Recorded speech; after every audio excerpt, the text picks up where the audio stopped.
Hi friends, എല്ലാവർക്കും സിനീസ് വേൾഡിലേക്ക് ഒരിക്കൽ കൂടി സ്വാഗതം. അപ്പോൾ ഇന്ന് വളരെ എളുപ്പത്തിൽ തയ്യാറാക്കാൻ പറ്റിയതും അതുപോലെ തന്നെ ടേസ്റ്റിയുമായിട്ടുള്ള ഒരു രസത്തിൻ്റെ റെസിപ്പിയാണ്. വളരെയധികം ടേസ്റ്റിയാണ്. അപ്പോൾ നമുക്കതെങ്ങനെയാണ് ചെയ്യുന്നതെന്ന് കണ്ടു നോക്കാം.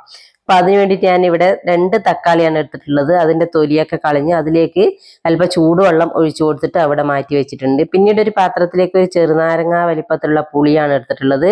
അതിലേക്കും അല്പം ചൂടുവെള്ളം ഒഴിച്ചു കൊടുത്ത് അതിനെ അവിടെ മാറ്റി വെച്ചിട്ടുണ്ട്. പിന്നീട് നമ്മൾ ഇടികല്ലെടുത്ത് അതിലേക്ക് 1 ടേബിൾ സ്പൂൺ പച്ചമല്ലി ഇട്ട് കൊടുക്കുക, 1 ടേബിൾ സ്പൂൺ കുരുമുളക്, 1 ടീസ്പൂൺ ചെറിയ ജീരകം, 1 ടീസ്പൂൺ ഉലുവ, ഇത്രയും ഇട്ട് കൊടുത്ത് നമ്മൾ ഇതിനെ ഒന്ന് പൊടിച്ചെടുക്കണം. നൈസായിട്ട് പൊടിയരുത്, ഒരു തരിവരിപ്പ് കൂടി ഇതുപോലെ പൊടിച്ചെടുക്കുക. പിന്നീട് നമ്മൾ അതിലേക്ക് അരകല്ലിലേക്ക് തന്നെ നമ്മൾ അല്പം ഇഞ്ചിയാണ് ഇട്ട് കൊടുക്കുന്നത്. പിന്നീട് ഒരു 5-8 കൊച്ചുള്ളിയും കൂടി ഇട്ട് കൊടുത്ത് അല്പം വെളുത്തുള്ളിയും കൂടി ഇട്ട് കൊടുക്കുക. അതിനുശേഷം അല്പം കറിവേപ്പും കൂടെ ഇട്ട് കൊടുക്കുക.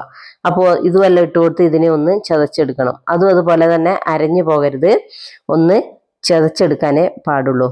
അപ്പോൾ ഇതെല്ലാം കൂടി ഒന്ന് ചതച്ചതിന് ശേഷം നമ്മൾ ഇത് മാറ്റി വെക്കുക. ഈ ഒരു പാകത്തിൽ വേണം നമ്മൾ ചതച്ചെടുക്കാൻ വേണ്ടിയിട്ട്. അപ്പം ഇതിനൊന്ന് മാറ്റി വെക്കുക. പിന്നീട് നമ്മളെ തക്കാളി വെള്ളത്തിലിട്ട് വെച്ചതിനെ ഒന്ന് നന്നായിട്ട് കൈവച്ച് ഒന്ന് നന്നായിട്ട് ഉടച്ചെടുക്കുക.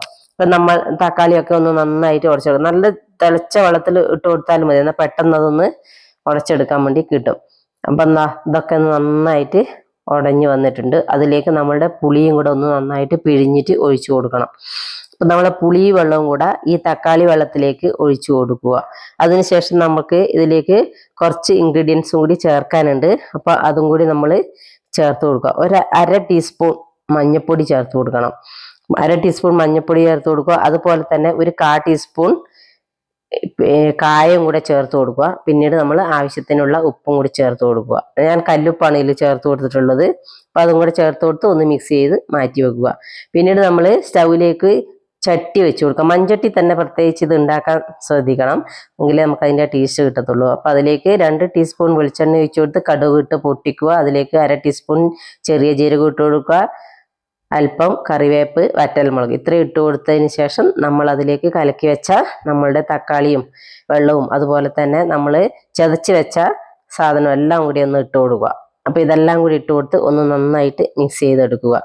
അതിനുശേഷം ഒന്ന് തിള വരുന്ന സമയത്തേക്ക് നമ്മൾ അതിലേക്ക് കുറച്ച് മല്ലിയിലയും കൂടെ ചേർത്ത് കൊടുക്കുന്നുണ്ട്. അപ്പോൾ അതും കൂടെ ചേർത്ത് കൊടുത്ത് ഒന്ന് നന്നായിട്ട് തിളപ്പിച്ചെടുക്കുക. അപ്പോൾ ഉപ്പൊക്കെ നോക്കണം, ഇടയ്ക്ക് ഉപ്പ് കുറവാണെങ്കിൽ കുറച്ചുകൂടി ഇട്ട് കൊടുക്കാം. അപ്പം നന്നായിട്ട് തിളച്ച് വന്നിട്ടുണ്ട്. അപ്പം നമ്മളുടെ രസമൊക്കെ ഇവിടെ റെഡി ആയിട്ടുണ്ട്. നമുക്ക് ചോറിന് ഈ ഒരു രസം മാത്രം ഉണ്ടായാൽ മതി കേട്ടോ, അത്രയ്ക്ക് ടേസ്റ്റാണ്. അപ്പോൾ എല്ലാവരും ഒന്ന് ചെയ്ത് നോക്കുക, ഫീഡ്ബാക്ക് അറിയിക്കുക, ലൈക്ക് ചെയ്യുക, സബ്സ്ക്രൈബ് ചെയ്യുക. Good bye.